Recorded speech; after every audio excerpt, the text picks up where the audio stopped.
Mana play MVX V2? Korang nak combo icon blue tak? Korang tengok video ni sampai habis. Ciao. Okay guys, hari ni kita dah mendarat combo untuk play NVX V2. Korang akan dapat apa? Korang akan dapat cover set, exciter, stiker dah siap tanam, dah siap clear 2K. Warna dia pun warna icon blue. Cover set je, mestilah kita bagi hot item kat kedai kita. Inner hitam kilat diamond original HLY. Korang akan dapat A to Z. Fitting dia, korang jangan cakap memang cun-cun.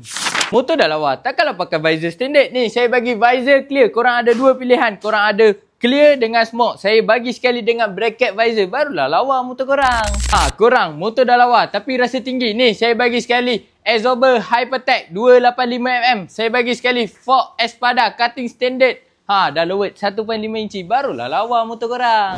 Korang still lagi pakai cover air filter standard. Ni saya bagi cover air filter. Korang ada dua color. Clear dengan smoke. Saya add on sekali air filter rumah. Tak lupa juga saya bagi cover CVT full CNC by Hypertech untuk korang. Motor dah TikTok, motor dah on top. Takkanlah pakai sport rim standard. Ni saya bagi sport rim Aerox tie.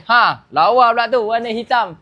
Saya add on sekali disc PPR 260. Barulah merelip motor korang. Saya add on dekat korang lampu Tom Yum. Korang boleh tukar-tukar color ikut cover set korang. Saya bagi sekali cover radiator spinner. Barulah lawa motor korang boleh pusing-pusing. Terakhir saya bagi brake system. Saya bagi master pump by Race Boy. Saya bagi sekali dengan caliper Brembo copy 1-to-1 untuk korang.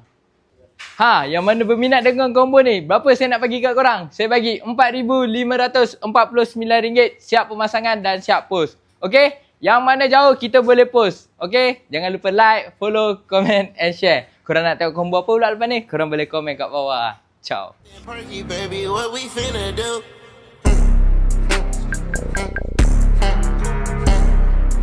Talking, I'm in love, babe, don't make me fuss.